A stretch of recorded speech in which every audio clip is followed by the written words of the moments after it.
Сәлеметсіздер ме оқушылар, қайырлы әріптестер. Бүгін сіздермен бірге шығаратын есебіміз қоспа есептерінің А деңгейі болып табылады екен. А деңгей есептеріне қарастыратын болсақ, 10% қоспасы бар 320 грамм техникалық кальций карбидіне сумен әрекеттескенде бөлініп шығатын ацетиленнің көлемін анықтаңыз дейді. Ал қараңыз, енді үшбұрышпен келтіріп қойдық, сізге 10% қоспа, 90% таза зат болып табылады. Сонда бізге қайсысы керек? 90% керек. Ал мына жерге біз 320 граммда 100% деп x-ті 10% деп тауып алатын болсақ, ол бізде нешеге тең болады? 32 граммға. Ал 320-дан 32 граммды азайтатын болатын болсақ, 288 грамм шығады екен. Ал 288 грамм кім бізде? Кальций карбиді. Оған не қосамыз? Су қосамыз.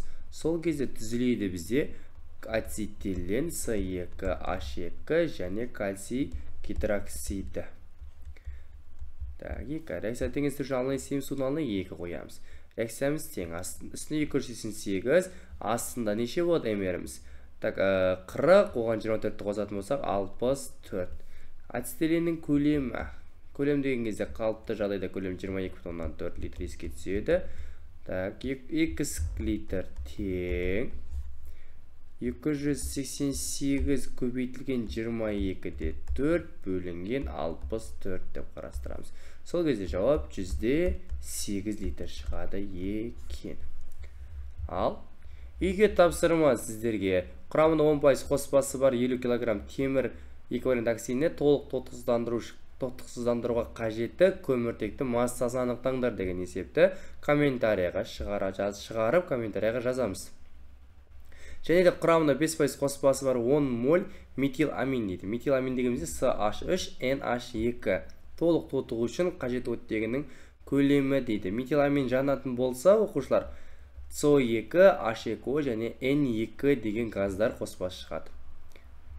Ал одан кейін есепке қарастыратын болсақ, массасы 500 грамм шойынды оттекпен тотықтырғанда 88 грамм көміртек оксид түзіледі. Шойынның құрамында көміртектің массалық үлесі. Жалпы біз білеміз, шойын дегеніміз не? Шойынның құрамында міндетті түрде темір және көміртек болады. 2%-ға жуық. Ал шығарайық, бізде көміртек жағамыз CO2 қосамыз, өзі CO2 шығады. Көміртек шығады CO2 88 грамм, астында әмерін табамыз. X тең неше болады бізде? 12. X тең 12 көбейтілген 88 бөлінген 44. Екеуін қысқартатын болсақ 2, жауап 24 грамм шығады екен. Ал бізде нешеген жанған? 24 грамм көміртек бар екен. Ал жалпы қанша? 500 грамм. Ол неше пайыз? 100%. 24 грамм неше дейміз? X деп қарастыратын болсақ, X тең 24 көбейтілген 100 бөлінген 500. Қысқартамыз 5-ке, 24-ті 5-ке бөліп болсақ 4,8% болады екен. Массасы 200 грамм техникалық кальций карбонатын ертуге 70% азот қышқылының 202-де 7 мл, 1-де 421 грамм миллилитр ертісін жұмсалды. Карбонат үлгісінде қоспаның массалық үлесін есептеңіздер дейді. Ал техникалық кальций карбонаты кальций CO3 қосылған азот қышқылы HNO3 шығады кальций нитраты екеселенген және H2O және CO2 шығады екен. Ұмыт кетпеңіздер. Теңестіру үшін алына 2 қоямыз. Реакция теңесті деген ойдамыз 9. Ал бізде не дейді? 70 грамм, жалпы 200 грамм о техникалық. Ол 100% деп аламыз. Ал не істейміз? Азот қышқылы 70% көбейтеміз 202 мл көбейтілген тығыздық. Бөлеміз нешеге? Мынандай формула құрастырамыз. Астында 100. Ал көбейтіп бөлетін болатын болсақ, көбейтейік. Ал 70 көбейтілген 202-де 7 көбейтілген 1-де 421. Бөлеміз 100-ге. 201-де 62 грамм не азот қышқылы бар екен. Астында 126 грамм. Жұмсалғаны неше тауып алайық? 100 грамм. Так, 201-де 62-ні көбейтеміз 100-ге. Бөлеміз 126-ға. Сол кезде кальций карбонатының массасы шығады екен бізде 160 грамм. Ал қарай қойыңыздар. Баста неше бізде 200 грамм, ол 100% болса, таза реакцияға түскені 160 x деп табатын болсақ, ол 80% жұмсалған. Ал сонда қоспамыз неше екен бізде? 20% қоспа бар екен. Ары қарай кеттік. Үйге тапсырма. Массасы 11 грамм актаста тұз қышқылмен артық мөлшермен өңдеді. Химиялық реакция нәтижесінде 2-де 24 литр газ бөлім шықты. Актастағы кальций карбонаты массалық үлесін табыңыздар деген есепті шығарасыздар. Үйге. Массасы 10 грамм мыс алюминийдің қоспасын тұз қышқылмен өңдегенде 6-да 72 литр сутек түзілді. Қоспадағы мыстың массалық үлесін анықтаңыздар. Яғни осыны бір типті есеп келеді екен. Ал жазамыз. Не берген бізде? Мыс және алюминий. Екеуінің массасы неше дейді? 10 грамм. Осыған тұз қышқылын қосқан дейді екеуіне.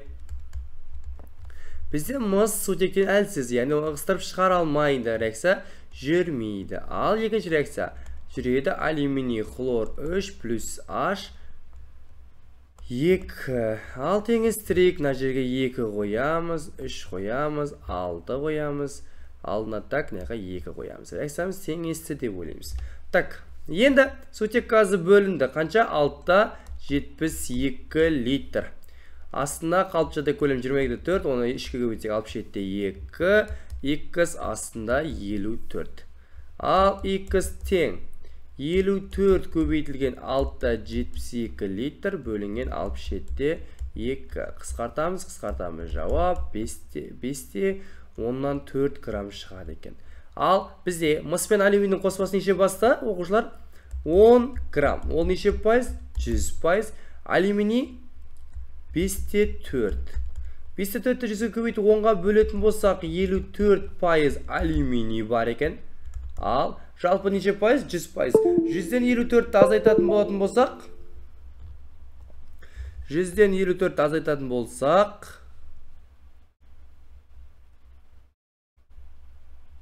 так, 100-ден 54 азайтатын болсақ, 46% дұрыс жауап шығады екен.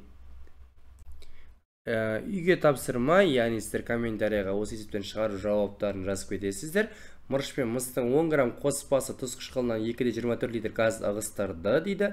Ығыстырады дейді. Қоспадағы мыстың массалық үлесін табыңыздар деген есептер. Жалпы осындай типті есептер бізде ұбт-да кездеседі, ұмыт кетпеңіздер. Кім реакцияға түседі? Мырыш сутекті ығыстырып шығарады. Ал мыс сутекті ығыстырып шығара алмайды. Аста дәл солай есеп. Массасы 12 грамм магний мен мыс ұнтақтарының фосфор қышқылмен өңдегенде 5-те 6 литр газ бөлінді. Қоспадағы мыстың массалық үлесін табыңыздар. Шара қойыңыздар.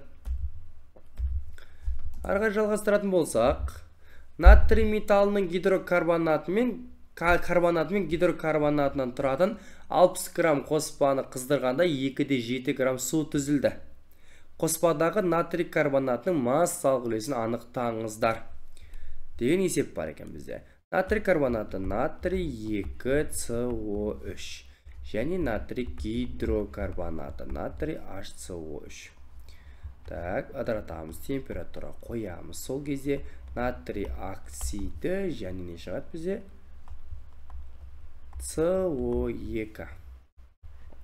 Гидрокарбонат ататын болсақ, натрий 2O қосылған CO2 және шығады H2O. Ал теңестірейік, реакциямыз 2 қоямыз, реакциямыз теңесті. Үстіңгі реакция өз теңесіп тұр. Енді қараңыздаршы, мұна екеуінің массасы қанша дейді бізде? 60 грамм. Ал бізде реакция түзілген қыздырғанда түзілді не? Су. Бірінші су бар ма? Жоқ. Екінші реакциямен жұмыс жасаймыз. 2-де 7 грамм. Астында 18. Натрий гидрокарбонат массасын тауып алайық. 84 2 көбейтетін болатын болсақ 84-ті көбейтеміз 2-ге 168 168 x тең 168 көбейтілген 2-де 7 бөлінген 18 2-де 7 бөлеміз 18-ге 25-те 2 25-те 2 грамм екен. Бізде натрий гидрокарбоната. Ал бізде жалпы неше? 60 грамм. Ол неше пайыз болады? 100% болады. Натрий гидрокарбоната 25-те 2 грамм. X дейік ал. Көбейтеміз 100-ге бөлеміз 60-қа. Сол кезде бізде 42% натрий гидрокарбонаты болатын болса, натрий карбонат неше болады сонда? 58% натрий карбонаты түзіледі екен. Бар екен. Ал екі тапсырма сіздерге кальций оксиді мен кальций карбонатынан тұратын 15-те 6 грамм үлгіні қатты қыздырды. Нәтижесінде көлемі 2-де 24 литр газ бөлім шықты. Үлгідегі кальций оксидінің массалық үлесін есептеңіздер деген есеп бар екен. Ал кімден газ түзіледі бізде?